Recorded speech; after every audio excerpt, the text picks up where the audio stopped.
That's why. G'day everyone, Granitor here again, and today we're joined by a special guest, the Loremaster of Sotek. Say g'day, mate. Hello.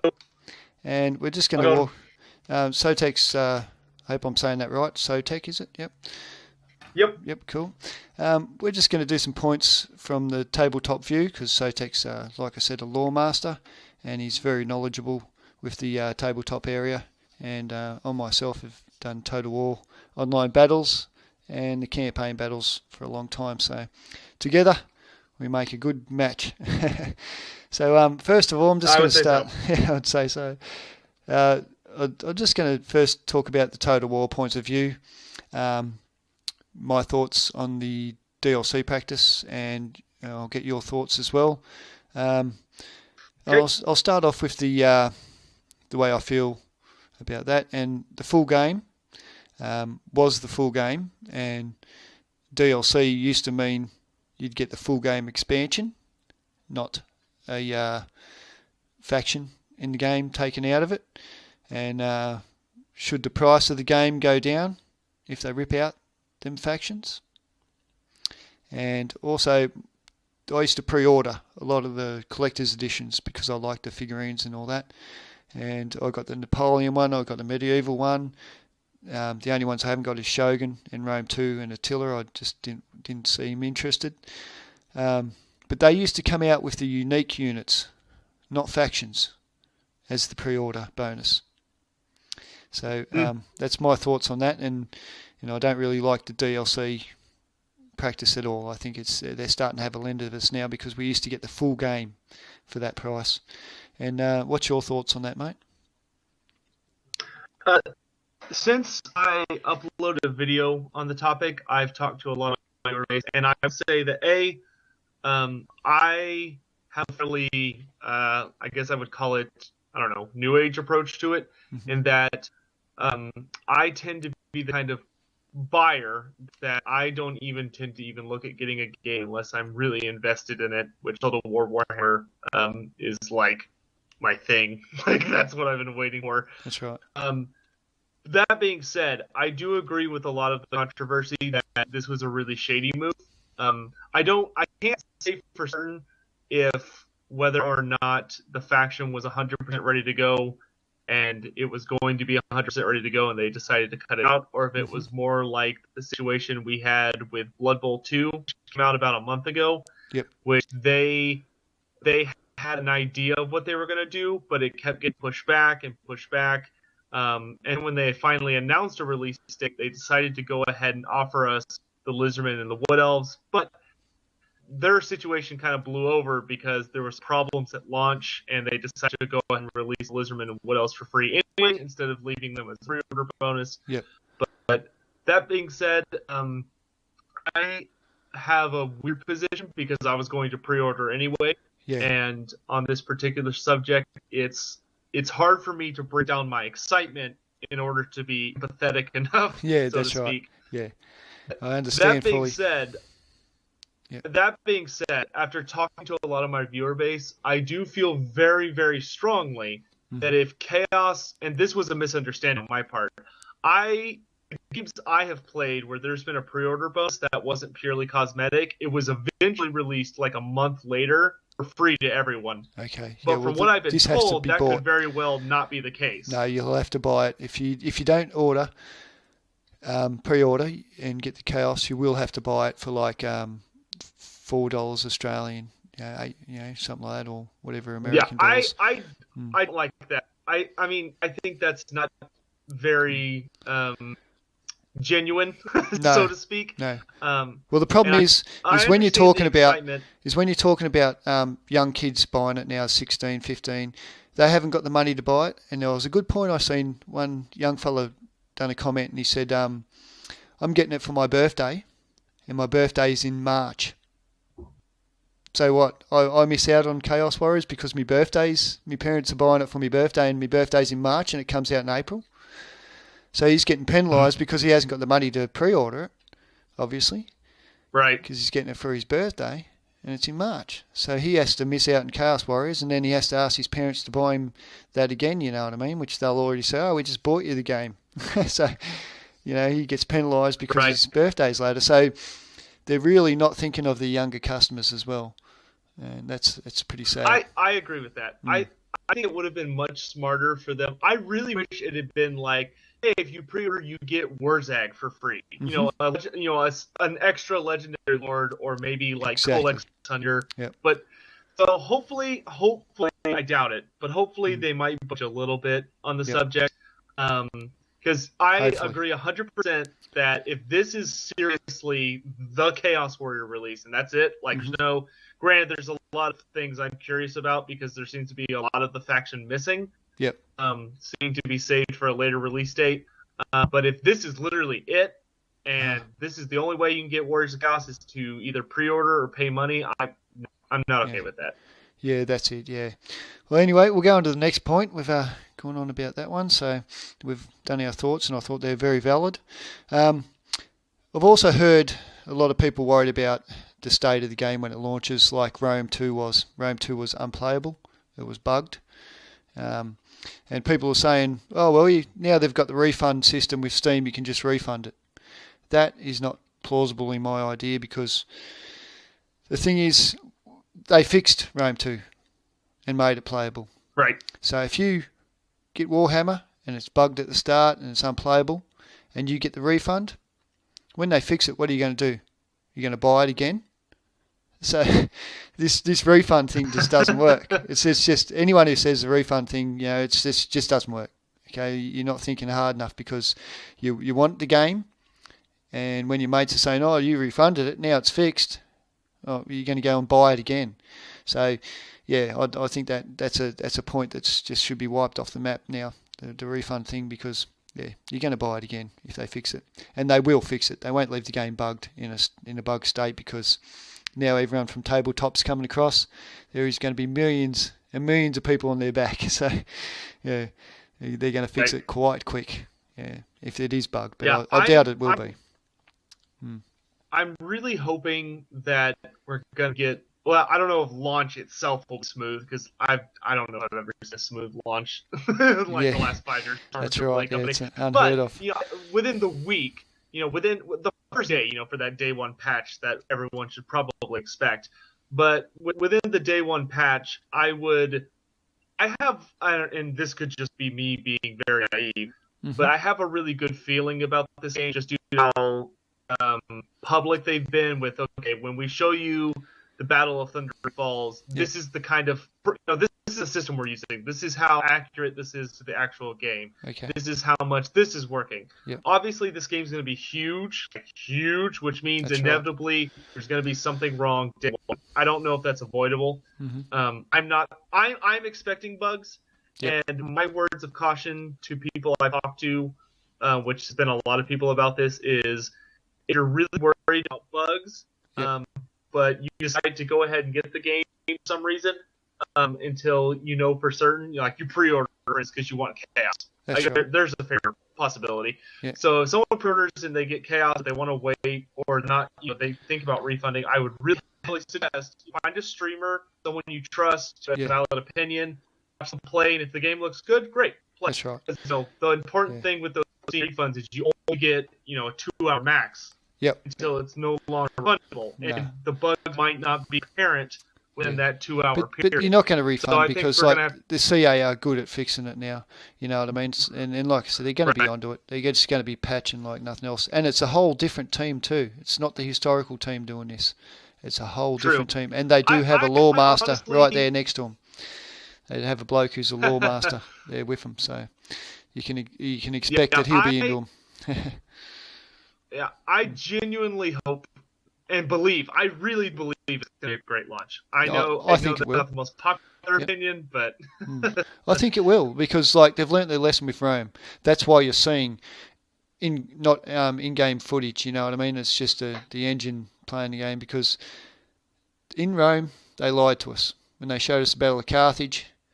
It was I remember that. It was in-game engine, and they didn't tell us. So they've lied to us now, and they've learnt their lesson. That doesn't work, and a lot of people I know actually just quit the game. Like my old clan master, my old clan leader, he quit Total War altogether. So and then I took over the clan when he left. So that's just he had a look at Warhammer and said, no, I'm not going to play that, just off what he's seen. So for him it's really sour, put a sour taste in his mouth, and he's never going to play again. So there are people like that, right? And a lot of Total War clans have just shut up shop and they're not doing the clan thing anymore. We've kept going, we've kept struggling through, and a lot of our clan mates still play the game, and we still have fun with it, Rome too. But I know a hell of a lot of people who don't. You know what I mean? And, yeah. Well, let's. I very much hope that this is the start of a new golden age for CA, so to speak. For sure, like Shogun 2 was. Yeah, they should have kept the Avatar system, but that's a whole new can of worms. Anyway, we'll go into the Warhammer points I want to ask you, and your points of view on that. Just with the Empire troops, I would like to know whether you think they should have more men in each unit to counter the insane beasts and trolls and all that. Do you think they should have more men in the unit? I actually don't, because in tabletop, the Empire is very reliant on having a balanced force. And that, you can take a superhuman army of infantry, but those are really rare. Yeah. The Empire tends to rely on having really awesome, solid mix between war machines to deal with large monsters, backed up by shooting of different kinds with piercing shots being your handgunners or your archers, followed by your heavy cavalry like the Reichsguard or Inner Circle Knights, followed by your elite infantry like great swords and the detachment. Because I guess this is what I would answer that question with: the detachment system. Yeah. So the way that works is the Empire, to get those extra bodies on the field to deal with large enemy elite blocks, is they can deploy with a smaller unit attached to the parent unit that's able to essentially flank the enemy that charges them, to give us a little bit of a morale stabilizer, to give them a chance against like warriors who are more elite than anything the infantry of the Empire can even hope to offer. Okay, good. But that's a good point. Yeah. That being said, I would be surprised to see the detachment system, but I think things like Immigrant Knights and Hellblaster volley guns and all that will hopefully make a difference. Yeah. So they do have the hand cannons as well, which is the orcs don't, and so that kind of does make it worthwhile there, not to make the units larger size. Yeah, so I understand what you mean. They've got better armor piercing units, so they can take down the big. Well, the Empire has the unique position in Warhammer in that they literally have every kind of thing in the game available. So. Yep. Which is so they can customize for any fight if they have to. Yeah, so it makes up for a little bit of squishiness in the units. Yeah. Oh yeah. Hey, at least they're not elves. Yeah, true, exactly right. Elves, but elves are quick, aren't they? So you got that part as well with the elves. And also, will the lords be too OP?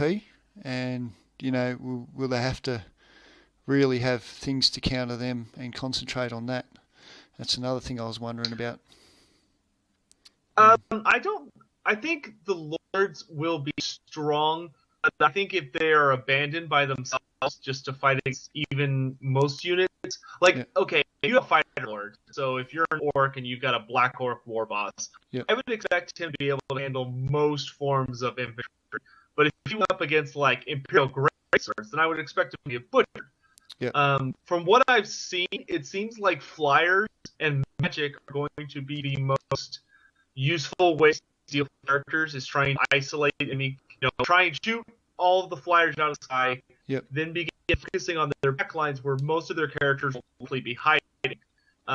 Seems wizards are going to be the most important of characters. I don't think the fighting lord stuff will be too bad, because it seems like they're going to rely more on making people fly all over the place with significant impact as opposed to actually killing a bunch of people. I think characters will also be much more reliant on special abilities.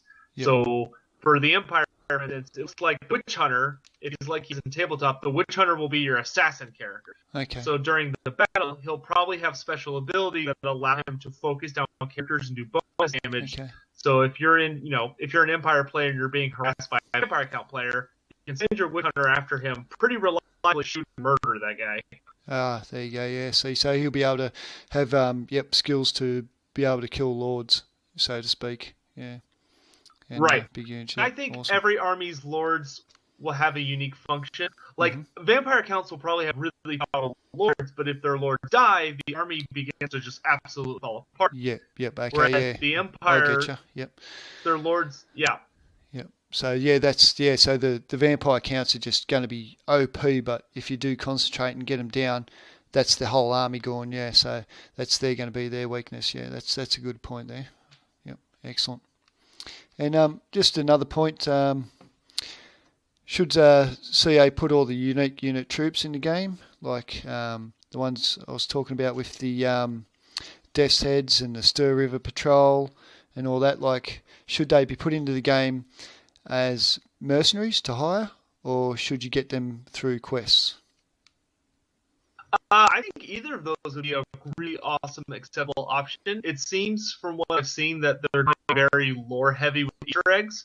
So having the ability to get our hands on some of the really famous units that make up every army's battalions seems like a really awesome way to incentivize players to go down a particular quest line or to do things of that. So, like, for instance, in Show 2, you could do certain quests that allowed you to get a unique bandit unit. Excellent. I forget what they were called. Yeah, that's a good idea. I would expect something very similar to, if you're playing Orcs and Goblins, that you should be able to get your hands on the Death Heads by doing something like a little, just a little side quest. Yeah, they shouldn't necessarily be amazing, but they should be, a little bit better. Just a few more percentage points in every attribute. I think it'd be cool if you had your army and you had to go and kind of save them from a battle. They were besieged or something, you know what I mean? And if, it was really hard to save them, kind of thing. But if you did, you actually got them that one troop in your army. And and I used to love the like when I played Shadow of the Horned Rat.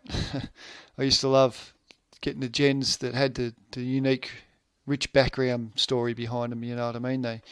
That was a favourite part of mine when I'd get the unit. Is just the background story of them made them more unique. Oh, definitely. Yeah. Well, if I play Empire and I don't get my hands on Carlsberg greatswords, I'm really upset.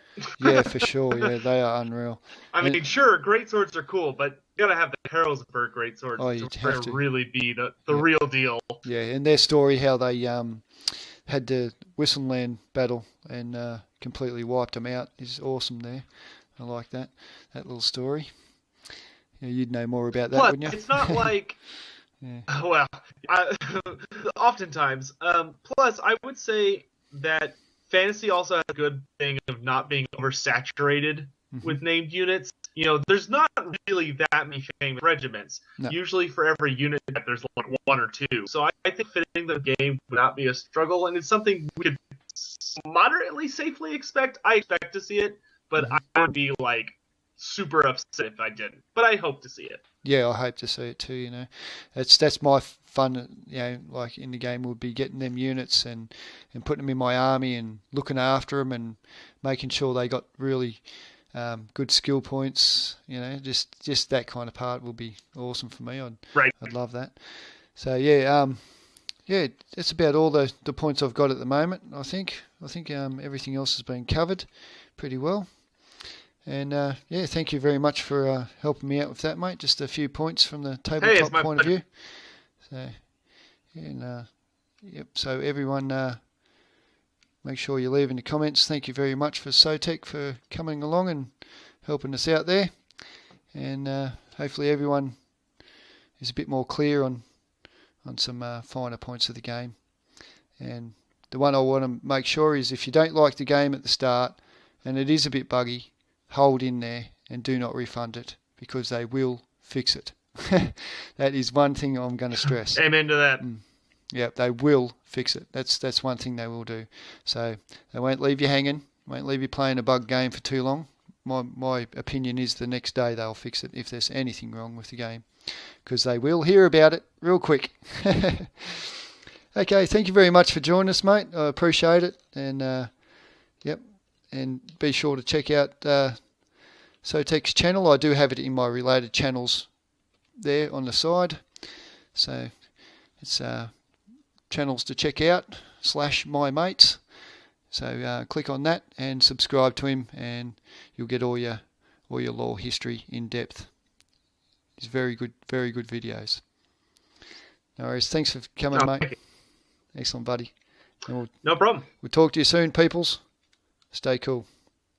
Full game was the full game, and DLC used to mean you'd get the full game expansion, not a faction in the game taken out of it. And should the price of the game go down if they rip out them factions? And also, I used to pre-order a lot of the collector's editions because I liked the figurines and all that. And I got the Napoleon one. Since I uploaded a video on the topic, I've talked to a lot of my race, and I would say that I have a fairly, I guess I would call it, I don't know, new age approach to it, in that I tend to be the kind of buyer that I don't even tend to even look at getting a game unless I'm really invested in it, which Total War Warhammer is like my thing. The medieval one. The only ones I haven't got is Shogun and Rome 2 and Attila. I just didn't seem interested. But they used to come out with the unique units, not factions, as the pre-order bonus. So that's my thoughts on that. And I don't really like the DLC practice at all. I think they're starting to have a lend of us now because we used to get the full game for that price. And what's your thoughts on that, mate? That's why.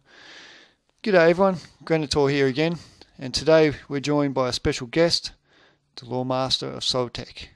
Say g'day, mate. Hello. And we're just going to walk. Sotek's, I hope I'm saying that right. Sotek, is it? Yep. Yep, cool. We're just going to do some points from the tabletop view because Sotek's, like I said, a lore master, and he's very knowledgeable with the tabletop area. And I myself have done Total War online battles and the campaign battles for a long time. So together we make a good match. So first of all, I'm just going to start. So. Yeah, I'd say so. I'm just going to first talk about the Total War points of view. My thoughts on the DLC practice, and I'll get your thoughts as well. I'll start off with the way I feel about that, and the